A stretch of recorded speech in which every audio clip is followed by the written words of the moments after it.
The likes of Robin Hood and Dick Turpin come to mind when you hear words like stand and deliver. The highwayman is often romanticized. Stealing from the rich and giving to the poor was not the norm. They were mostly common thugs. Edward Higgins is, however, an anomaly. He was a thief and a cutthroat. He stole from the rich and gave to himself. But the Knutsford Highwayman had his own unique twist on this profession.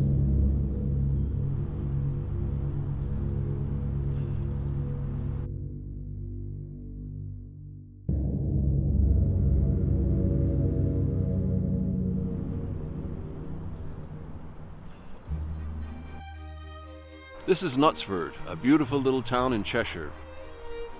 And this is the home of Edward Higgins. The story of Edward Higgins is worthy of a Hollywood script. He created a ruse equal to the role played by Leonardo DiCaprio in Catch Me If You Can. This low-life criminal managed to insert himself into the high society of Cheshire, while at the same time he maintained his clandestine operations as a robber, a thief, and a murderer. This is the true story of the Knutsford Highwayman. Nothing is known of the early life of Edward Higgins. He first appears in 1752 when he was tried and acquitted for stealing sheep in Worcester. Lucky for him, stealing sheep was a hanging offense at the time. In 1754 he was tried and convicted on 2 counts of housebreaking and sentenced to be transported to the colonies for 7 years. His sister came to visit him. She somehow convinced the turnkey to let her in. They stayed some time in close conference. Soon after she left, a farmer who lived near Worcester came to inquire if the sister had come to visit Higgins. He'd been robbed of £14 and had reason to suspect her, and that she had given it to her brother. Edward Higgins was searched, but nothing was found. The farmer followed the convicts to Bristol. Before transport, the criminals were strip-searched. £14 was found in the lining of Higgins' hat, but the farmer was unable to prove the money was his. Edward headed off to America with his £14, and the farmer returned home with nothing. Of course, no reform was planned. That wasn't the purpose of being expelled to the colonies.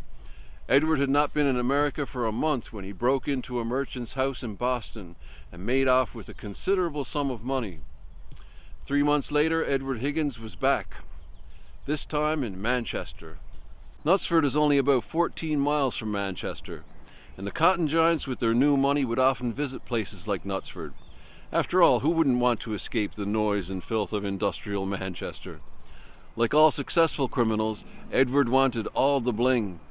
He purchased the finest ride with the best saddlery, and that's how he entered Knutsford in 1756. Nobody knew where he came from, but it didn't matter. His elegant dress and refined speech had the mark of a gentleman. Edward purchased this house and started filling it with all the trappings that only a gentleman could afford. He had money enough to keep a stable of horses and make improvements to the house. Immediately he was accepted by the local gentry as one of their own. Nobody had any reason to suspect him. His story was a good one. His income came from properties he owned throughout the country. The perfect cover story for someone who every so often would disappear for a month or two and return flush with cash. He married a respectable spinster named Catherine Birtles, and at the baptism of his 3 sons and 2 daughters, his occupation was each time recorded as gentleman. Squire Higgins, as he soon became known, made many friends in the town, including Samuel Edgerton of Tatton. He went hunting with them, drank and gambled with them, and attended all the social gatherings. And in doing so, he got to know the interiors of his neighbors' houses intimately. The escapades of Edward Higgins have become the stuff of legend. Stories of pulling stockings over horses' hooves to muffle the clatter while slipping out of town may be the product of an overactive imagination, but Higgins was certainly imaginative. All we know for sure is the authorities came to arrest him in Knutsford in 1764 for stealing a large sum of cash from the home of Mr. Wilson in Gloucester.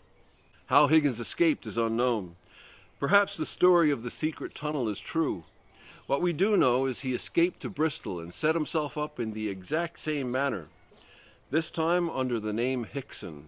For 3 years he lived with the high society of Bristol, but time was running out. He made a trip into Wales where he broke into Lady Maud's house at Westmead. While opening a trunk, the key broke in the lock. When Higgins was taken, the matching key was found in his possession.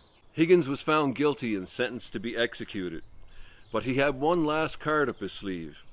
He forged a letter staying his execution. After considerable time, the letter was found to be a fraud, and on Saturday, the 7th of November, 1767, Higgins was sent to the gallows.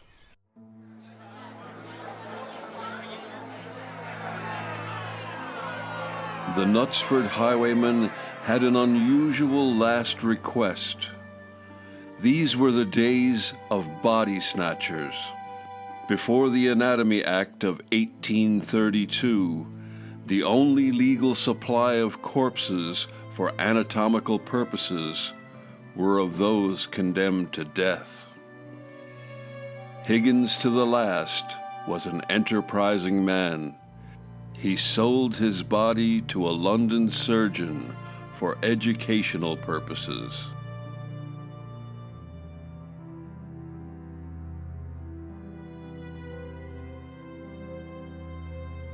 The custom was for the body to hang for 1 hour to ensure death. But the surgeon wanted a fresh corpse, and the body was cut down prematurely. As the post-mortem was about to begin, it was discovered that Higgins was still alive. An apprentice of the surgeon had to finish him off.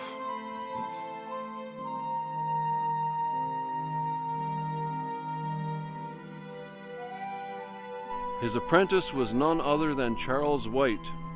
Those of you familiar with this channel will remember him. The Manchester surgeon famous for the Manchester Royal Infirmary and the Manchester Mummy.